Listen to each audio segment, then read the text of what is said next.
ndabasuhuje cyane mwese icyo mbifuriza amakugubwa neza icyo mbifuriza no kugira ubuzima bwiza abakunzi rero bijyanye n'igikoni mbaye ikaze mu kiganiro cya none babwira ngo uyu munsi tugiye kwiga uburyo wategura ji ifashe iryoshye imeze neza cyane kandi yuzuye intungamubiri turaza kwifashisha imbuto z'ubwoko butatu kugira ngo utegure iyo ji bakunda kwita simufi ibifashe kandi iryoshye imeze neza cyane mbaye ikaze rero mu kiganiro cya none ndagusaba kugira ngo ukore kuri subscribe niba utarayikora kandi nawe tubane mu gutegura iri funguro kuva dutangiye kugera dusoje ni kubona ko iki kinyobwa ari cyiza cyane niba utajyaga ugitegura niba se abana bawe batakundaga imbuto ujye uzibategurira muri ubu buryo ni byiza cyane kandi ntabwo bigoye mbahaye ikaze rero mwese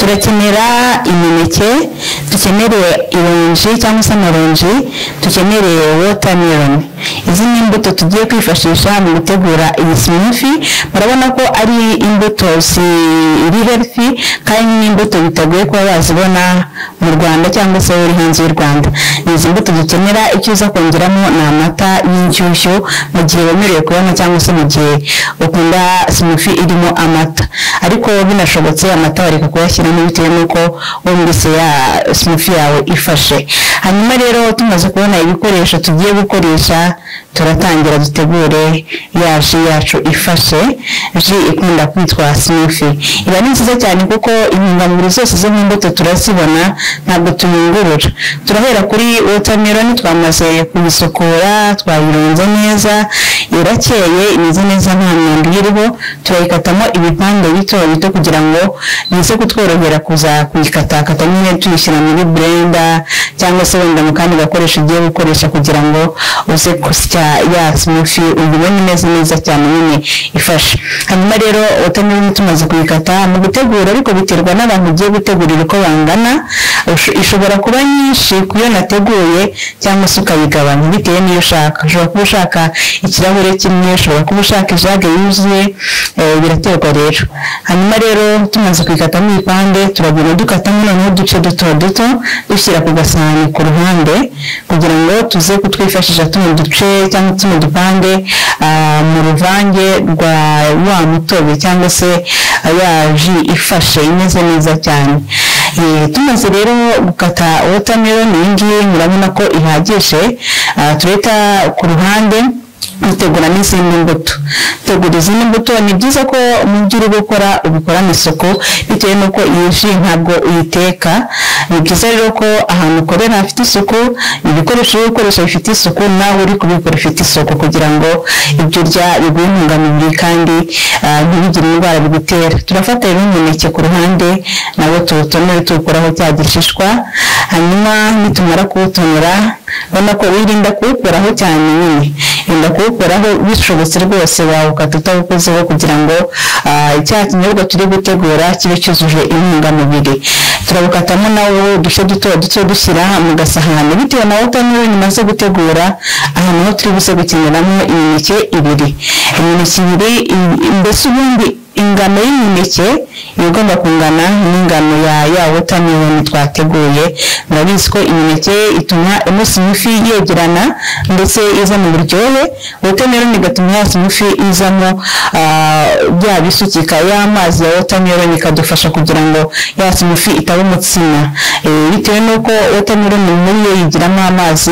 uramutse udakoresheje watermelon wakoresheje indangamanasi cyangwa ibindi rubuto bigusaba kongeramo nk'andi mazi kugira ngo bikurane tumaze rero gukata ya mineke turakurikizaho no gutunganya bya ronji cyangwa se orange dukuremo umutobe niwo dukeneye bisaba rero kuyikatamo kabiri hanyuma ugakuramo umutobe biriya bishishwa by'inyuma ntabwo turi bubikenere ariko mwabonye ko utagomba kubishugunya nabyo hari igihe ubyifashisha mu gutegura juice cyane cyane za zindi ubanza guteka turayikuramo rero wa mutobe niba harimo imbuto ubanze uzikuremo kugira ngo abe mu mutobe wonyine w'iyi oranje.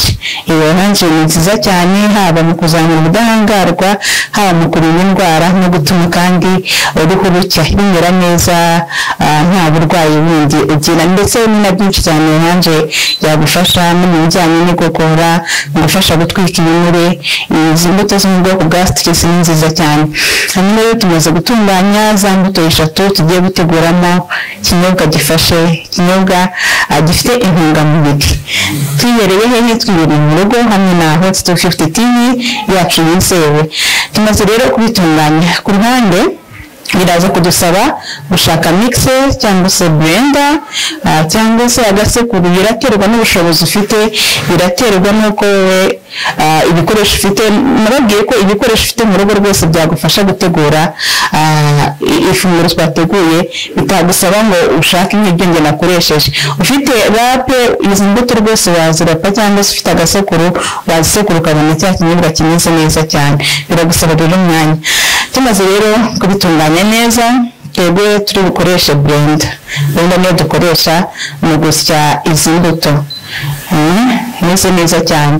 Ubwo umuntu uzifite izi blender atwandikire muri comment aduhe nimero ndangire n'abandi. Kora abantu bazishaka ariko ukavuga ati se imeze nk'ingiye nayikora he, mutwandikire tubarangire. Dushyizemo watermelon, tumaze gushyiramo watermelon turashyiramo na ya mineke twakase mu duce duto twongeremo ya orange juice. Tumara kubishyiramo rero turapfundikira. Ahangaha niho uza kongereramo amata mu gihe wifuza ko ya smoothie yawe izamo za ntungamubiri tubona mu mata, nawe nyuma ya mpumuro ndetse n'ibara rirahinduka yongeyemo inshyushyu. Ariko nawe ushobora kubona ko ya smoothie yawe ifashe ku rugero wifuza, ntabwo ari ngombwa kongeramo amata. Turacumika rero ka kamashini kacu ku muriro, hanyuma dusye. Ahangaha mu gihe uba uri gusya niba ubona ko ya mata akenewe cyangwa se ataza gukenerwa. Niyo mpamvu rero twebwe turategereza akanya dukomeze dusye kugira ngo tuze kureba niba ya mata tuyashyiramo cyangwa se niba tutayashyiramo.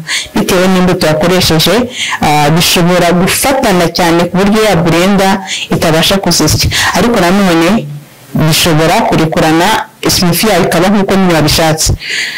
Aha rero murabona ko mu kujya kuyisya cyangwa se mu kuyisya biraza kudusaba kongeramo amata y'inshyushyu. Ariko hano nagushyiramo ikivugo, tumenya amata y'inshyushyu. Dushyizemo ya nshyushyu, kimwe n'uko ushobora kongeramo yawurute ariko irekuye idafashe cyane kugira ngo yongerere ya smoothie uburyohe.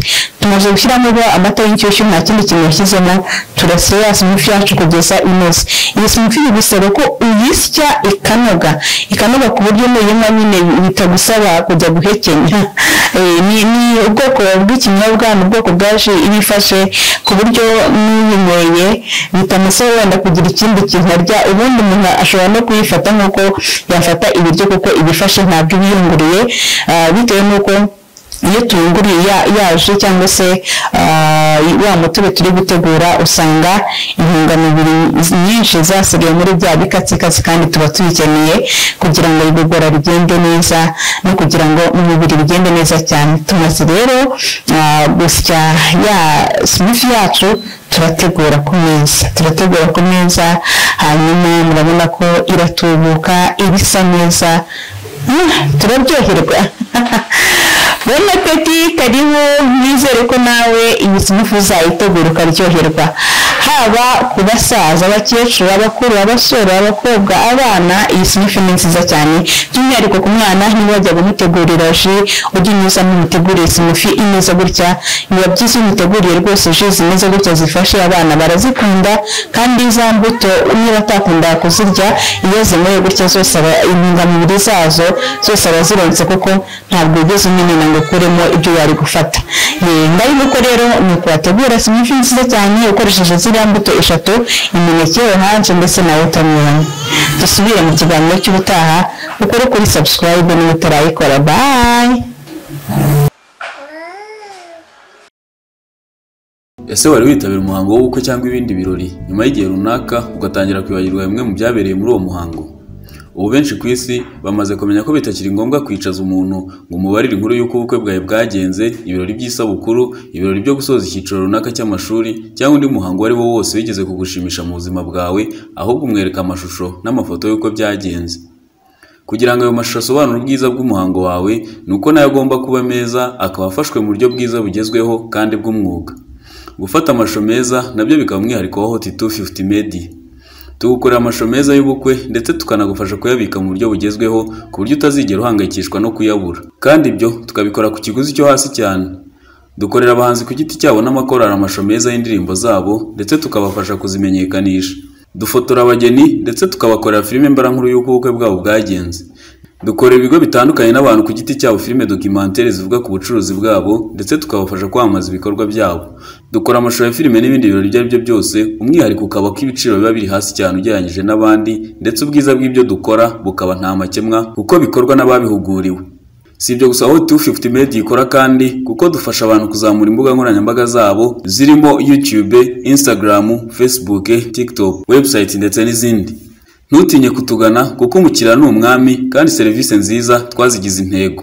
Dukorera Kimironko mu Izinduro kandi ushobora kuduhamagara kuri telefone ngendanwa arizo 0788 36 64 85 cyangwa ukaduhamagara kuri 0788 44 59 52 2.